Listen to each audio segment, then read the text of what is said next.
What is up, everyone? It's Quinn here, and in today's video I'm going to be talking about some players that I think you should consider selling high on heading into week 2 of the NFL season. So these are players who I think maybe overperformed in week 1. People are going to be really hyped about them moving forward, and I think it just may make sense to kind of move off of them before they come back down to earth. As always, when I do these trade target videos, I'm never saying that like you have to trade for a player or you have to trade away a player. If you're not getting a good deal, these are definitely players you can hold on to. I just think there may be an opportunity for you to sell high on these guys. Honestly, I think this was kind of a tough week to come up with players for this video. We definitely had some boom performances, but they were either from just, really strong players that you expected from week after week, like your McCaffreys, Eckler, Justin Jefferson. And then there were a lot of boom weeks from players that potentially could have been on waivers, like a lot of dudes with low roster percentages, just kind of balling out in week 1. So I'm also going to include a pair of players that you may be looking to sell low on. Obviously not ideal, but we'll get into that a little bit later on. If you enjoy the video, do me a favor, hit that like button and subscribe to the channel. But let's jump into my first sell high player, and I'm going to start it off here with Brandon Aiyuk. He's coming off a monster week 1 game, was targeted 8 times, caught all 8 of them for 129 yards and 2 touchdowns.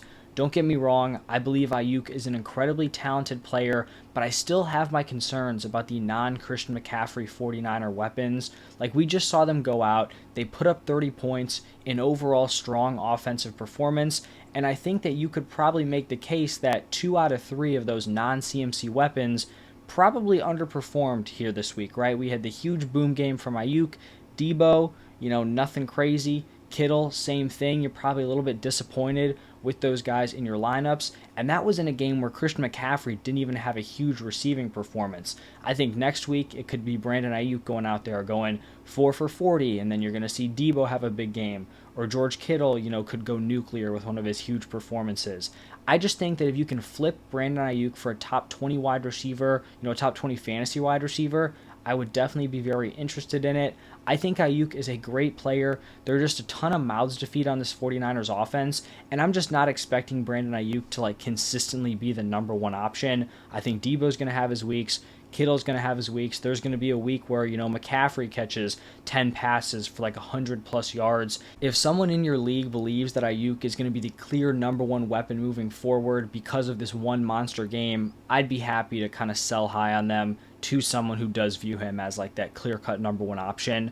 Now, my other sell high player, it's going to be another wide receiver. It's going to be Mike Evans, another player coming off of a very strong week 1 performance. He was targeted 10 times, caught 6 of those for 66 receiving yards and a touchdown. I think this is the perfect opportunity to flip Mike Evans for a top 24, maybe even a top 20 fantasy wide receiver. The reason why Mike Evans' ADP was so low, same thing with Chris Godwin, was just the concern surrounding the Bucs offense as a whole, and then just more specifically Baker Mayfield at the quarterback position. Whether it was Baker or Trask, there were going to be some serious question marks at that position, and obviously the wide receiver position is very, very reliant on the quarterbacks. Luckily for the Bucs, they were gifted a pretty much perfect week 1 matchup going up against the Vikings. The Vikings were constantly shredded through the air last year. I believe they gave up the second most fantasy points per game to wide receivers in the 2022 season. Despite the great matchup, the Bucs were only able to throw for 173 yards on 34 pass attempts. I think once this team starts playing some better defenses, maybe even league average defenses, I think it could get ugly. Baker really struggled early on. He kind of turned it around towards the end of the game. It's a fun story to see him finding success, but this should have been a game where the Bucs really took advantage. Huge days for Mike Evans and Chris Godwin. We had a solid Mike Evans day. Chris Godwin, not a ton going on. I just think this is a good opportunity to move Mike Evans before the wheels just completely fall off of this offense. I guess the one, argument you could make for keeping Mike Evans would be that you're holding out hope he gets traded, and if he gets traded to a contender, obviously, he could end up having an even higher ceiling moving forward. But I think if he's going to stay on this Bucs team, I would look to move off of him here after week 1. Now, I mentioned I was going to be talking about a couple of players I'd probably be selling low on. those are going to be Christian Kirk and Cam Akers. So starting off with Christian Kirk, you never love to sell low, but sometimes coming off a bad performance, if the usage is bad, then you can probably expect that player to continue giving you poor production, which will just continue to tank their value. You kind of want to give the impression that they just had one bad game and that they could be bouncing back. Once you start to stack those bad performances, then that's when you see players' value really tank. So starting off with Christian Kirk, like I said, he is the wide receiver 3 on this team. Like at this point, there's no doubt about that. He only ran 24 routes on 35 dropbacks. That's a 69% route participation. Sub 70 route participation is not something you want, especially at the wide receiver position. You can get away with it for tight ends. Running backs, that's really solid. For wide receivers, that is not good. You want pretty much 80 plus at worst. Most top 2 wide receivers are at 90 plus. Calvin Ridley had a 97% route participation. Zay Jones was at 91%. This wasn't like Christian Kirk getting injured, leaving early. This is a trend that has carried over from the preseason. We saw him not in on those 2 wide receiver sets. That's obviously something that we now saw here in week 1. And I think most casual fantasy football players will probably see the stat line. They'll just assume this was a down game. It happens. This is something I talked about in my video last night about should we be panicking over players? I don't panic after one bad game, especially if the usage is good. Devonta Smith is my example. Last year, caught 0 passes week 1, put up a total goose egg. Obviously came back, ended up having a great season. The problem is this isn't just a bad performance. This is bad usage. So the player, who may not be locked into the snap counts, the route percentages, all of this stuff, they might think they're getting one over on you. They might think you're overreacting to one bad performance. But I think this might be the most you're going to be able to get for Christian Kirk. If he continues to have this type of usage and puts together a few more lackluster performances, people are going to start to catch on, and his value is really, really going to fall off. I know there are people, who were very in on Christian Kirk. I had him ranked a little bit lower than consensus, and there was always the Christian Kirk contingent coming into my comment section telling me I was too low on him. I would try to find someone who's very high on him coming into the season. Hopefully they're still high on him, and I would look to sell him. Now, the second player I'd be selling low on is Cam Akers, and Cam Akers may have put together one of the worst games given his workload and the fact that he got into the end zone. It is nearly impossible to carry the ball over 20 times, score a touchdown, and somehow manage to score under 9 PPR points per game, but Cam Akers managed to do that here in week 1. I think that we need to make this clear, off the jump.